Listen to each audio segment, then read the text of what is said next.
അങ്ങനെ Christmas day രാവിലെ പള്ളിയിലേക്ക് പോയിരിക്കുകയാണ്. രാത്രി കുർബാനയ്ക്ക് പോവാറില്ല ഞാൻ രാവിലെയാണ് കുർബാനയ്ക്ക് പോവാറ്. കുർബാനയ്ക്ക് കഴിഞ്ഞു നമ്മൾ ഉണ്ണിയെ മുത്തുന്ന ഒരു ചടങ്ങുണ്ടല്ലോ. അങ്ങനെ എൻ്റെ ഒരു ഫ്രണ്ടിനെയും മക്കളെയും കണ്ടു, അവരുടെ വീഡിയോസൊക്കെ എടുത്തു. പള്ളിയിൽ ക്രിബ് അതിമനോഹരമായിരുന്നു. ഔട്ട്ഡോർ ആയിരുന്നു. സാധാരണ ഇൻഡോറൊക്കെ ചെയ്യാറുണ്ട്, ഇത്തവണ ഔട്ട്ഡോറാണ്. വളരെ ഗ്രാൻഡായിട്ട് കുട്ടികളത് ചെയ്തിട്ടുണ്ട്. അത്യാവശ്യം വലിയ പുൽക്കൂടുമായിരുന്നു കേട്ടോ. ഒരു കൂടും കുളവും ഒക്കെ ഉണ്ടായിരുന്നു. അങ്ങനെ ഞാൻ തിരിച്ച് വീട്ടിലെത്തി. പിന്നെ ബ്രേക്ക്ഫാസ്റ്റ് ടൈമാണ്. അമ്മ പെട്ടെന്ന് തന്നെ, ഞാനും അമ്മയാണ് രാവിലെ പള്ളിയിൽ പോയത്, അച്ഛൻ നൈറ്റാണ് പോയത്. അങ്ങനെ പാലപ്പം ഉണ്ടായിരുന്നു, പിന്നെ കപ്പ വേവിച്ചതുണ്ടായിരുന്നു, ബീഫ് കറി, പോർക്ക് കറി, താറാവ് റോസ്റ്റ്, അങ്ങനത്തെ കുറച്ച് കറികളൊക്കെ നമ്മൾ നോൺ വെജ് ആയിട്ടുണ്ടായിരുന്നു. ആക്ച്വലി ഞാൻ നോമ്പായിരുന്നു. അപ്പം നോമ്പ് മുറിക്കുന്ന ഒരു ദിവസം കൂടിയാണ്. അങ്ങനെ അപ്പം പെട്ടെന്ന് നമ്മൾ ഉണ്ടാക്കുകയാണ്. കപ്പ ആക്ച്വലി ഉണ്ടാക്കിയിട്ടുണ്ടായിരുന്നു. ബ്രേക്ക്ഫാസ്റ്റൊക്കെ കഴിഞ്ഞു. അതിനുശേഷം എൻ്റെ ഹസ്ബൻഡും അനീതിയുടെ ഹസ്ബൻഡും ഒക്കെ വരാനായിട്ട് ഞങ്ങൾ വെയിറ്റ് ചെയ്തു. അവരും എത്തി. പുൽക്കൂടിൻ്റെ പണികളൊക്കെ ആരംഭിച്ചു. ഞാൻ കഴിഞ്ഞ വീഡിയോയിലൊക്കെ പറഞ്ഞ പോലെ ഞങ്ങൾക്ക് അധികം സമയം കിട്ടിയിട്ടുണ്ടായിരുന്നില്ല, ഒട്ടും പ്രീ പ്ലാൻ ചെയ്തിരുന്നില്ല. അങ്ങനെ പണിയുടെ ഇടയ്ക്ക് ഞങ്ങൾക്ക് ലഞ്ച് കഴിക്കാനുള്ള സമയമായി. ഫ്രൈഡ് റൈസ് ആയിരുന്നു. റൈസും പിന്നെ നമ്മൾ നോൺ വെജ് ഐറ്റംസ് എല്ലാം കൂട്ടി കഴിക്കുകയാണ് ചെയ്തത്. നല്ലതായിരുന്നു. അമ്മയാണ് ഉണ്ടാക്കിയത്. എനിക്ക് ഒട്ടും തന്നെ സഹായിക്കാൻ പറ്റിയില്ല ലഞ്ചിന് പ്രിപ്പയർ ചെയ്യാനായിട്ട്. അതിനൊരു ഹെൽപ്പ് കൊടുക്കാനായിട്ട് എനിക്ക് പറ്റിയിരുന്നില്ല, പുൽക്കൂടിൻ്റെ ഇതിലായിരുന്നു. ഈവനിങ് ലൈറ്റ് ചെയ്തപ്പം ക്രിബ് അതിമനോഹരമായിരുന്നു. പ്രതീക്ഷയെക്കാളും നന്നായി. വലിയ കുഴപ്പമൊന്നുമില്ല, അത്യാവശ്യം നല്ല രീതിയിൽ തന്നെ വന്നിട്ടുണ്ട്. പക്ഷേ ഈ ഒരു സംഭവം ഇത്രയും സെറ്റ് ചെയ്യാനായിട്ട് ഞങ്ങൾ മൂന്നുപേരും നല്ല രീതിയിൽ നല്ല എഫേർട്ട് ഇട്ടിട്ടുണ്ട്. വളരെ കാണുമ്പോൾ സിമ്പിളായിട്ട് തോന്നും, പക്ഷേ ഓരോ സാധനങ്ങൾ അടുപ്പിക്കണം, അത് അറേഞ്ച് ചെയ്യണം, കുറച്ച് പണിയാണ്. പിന്നെ ഒരു വൈറ്റ് തീമിലാണ് നമ്മൾ ഡ്രസ്സപ്പ് ചെയ്തത്. കരോൾ ഇവിടെ 25th വരിക. തൊടുപുഴ എൻ്റെ വീട്ടിൽ 25-ാം തീയതി ഈവനിങ് ആണ് വരിക. അപ്പം ഓഫ് വൈറ്റ് തീമാണ് എല്ലാവരും. ക്യാപ്പ് വെച്ചിട്ടുണ്ട്, എല്ലാവരും വെച്ചിട്ടില്ല.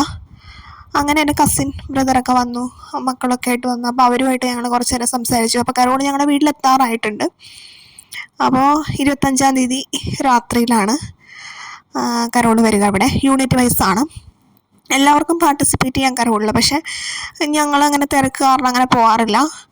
എറണാകുളത്തും തൃപ്പൂണിത്തുറയിലൊക്കെ അവിടെയൊക്കെ കരോള് ഒരാഴ്ച മുമ്പേ തീർക്കും. സാധാരണഗതിയിൽ അങ്ങനെയാണ്. ഇങ്ങോട്ട് എനിക്ക് തോന്നുന്നു ഈ ഭാഗത്തേക്കൊക്കെ 25-ാം തീയതി രാത്രിയിലാണ് വരിക. അപ്പോൾ ഞങ്ങൾ കരോള് വെയിറ്റ് ചെയ്തപ്പോൾ കുറച്ച് ഫോട്ടോഷൂട്ടുകളൊക്കെ നടത്തി. ടയേർഡായിരുന്നു ആക്ച്വലി. ഈ ക്രിബിൻ്റെ പണിയൊക്കെ കാരണം ഞാൻ കുറച്ച് ടയേർഡായിരുന്നു. ഞാൻ മാത്രമല്ല, ഞങ്ങൾ ആ പണി ചെയ്ത. അങ്ങനെ കരോള് തിരികെയാണ്.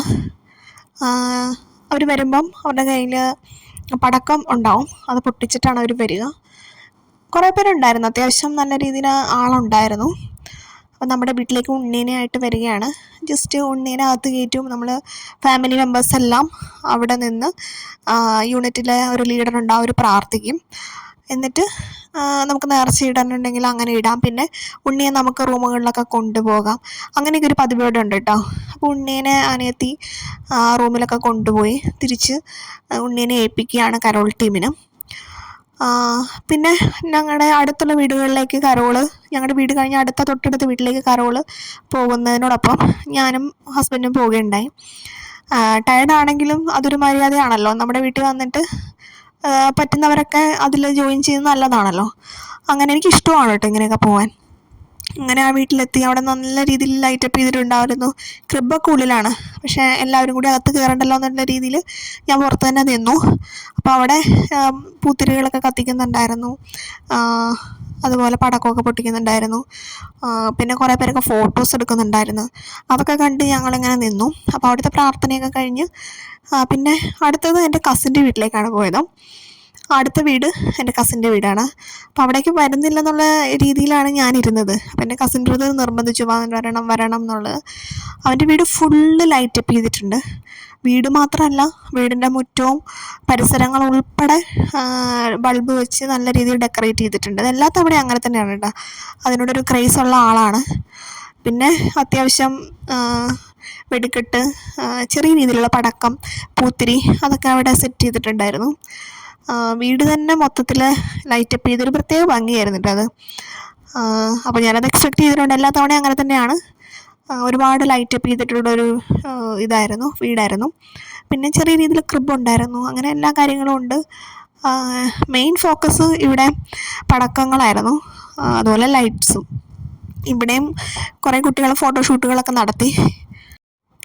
ഞാൻ പറഞ്ഞില്ലേ, വീട് മാത്രമല്ല മുറ്റത്ത് നിൽക്കുന്ന മരങ്ങളും ചെടികളും ഉൾപ്പെടെ ലൈറ്റപ്പ് ചെയ്തിട്ടുണ്ട്. പിന്നെ സ്പോട്ട് ലൈറ്റ്സൊക്കെ വെച്ചിട്ടുണ്ട്. അങ്ങനെ അടിപൊളി ഗ്രാൻഡായിട്ട് അവർ ഡെക്കറേറ്റ് ചെയ്തിട്ടുണ്ട്. എനിക്ക് തോന്നുന്നു ക്രിസ്മസ് എല്ലാവർക്കും അങ്ങനെയാണ്, ഒരു മെയിനായിട്ടും ഒരു സെലിബ്രേഷൻ മൂഡാണല്ലോ. അതായത് ന്യൂ ഇയറിനോട് അടുത്ത് നിൽക്കുന്ന ഒരു ആഘോഷം എന്നുള്ള രീതിയിൽ അത് ന്യൂ ഇയർ വരെ കണ്ടിന്യൂ ചെയ്യപ്പെടുകയാണ് അല്ലേ. ക്രിസ്മസ് എന്ന് പറയുന്നത് ഡിസംബറിൽ തുടങ്ങി ജാനുവരി 1 എൻഡ് ചെയ്യുന്ന ഒരു സെലിബ്രേഷൻ പോലെയാണ് എനിക്ക് എപ്പോഴും തോന്നാറുള്ളത്. എനിക്ക് മാത്രമല്ല, എല്ലാവർക്കും അങ്ങനെയാണ്. നമ്മൾ ആ സെലിബ്രേഷൻ മൂഡിലായിരിക്കും എപ്പോഴും അല്ലേ. അങ്ങനെ നമുക്ക് ആഘോഷിക്കാനും സെലിബ്രേറ്റ് ചെയ്യാനായിട്ടുള്ള ഒരു അവസരമാണ്.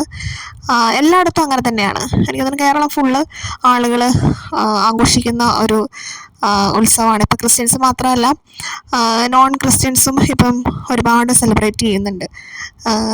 ഒരാഘോഷം എന്ന് പറയുമ്പോൾ അങ്ങനെയാണല്ലോ, ഒരു പ്രത്യേക മതത്തിന് വേണ്ടി മാത്രമല്ല, ഓരോ ആഘോഷം നമ്മൾ ചെറിയ രീതിയിൽ നമ്മുടെ രീതിയിലൊക്കെ ആഘോഷിക്കേണ്ടതാണ് അല്ലേ. ഇപ്പോൾ ഈദാണെങ്കിലും വിഷു ആണെങ്കിലും അത് എല്ലാ മതക്കാരും ഇപ്പോൾ ചെറിയ രീതിയിൽ ആഘോഷിക്കാറുണ്ട്. ഇപ്പോൾ ഓണം എന്ന് പറയുന്നത് ഒരു കൾച്ചറൽ ഫെസ്റ്റിവലാണ്.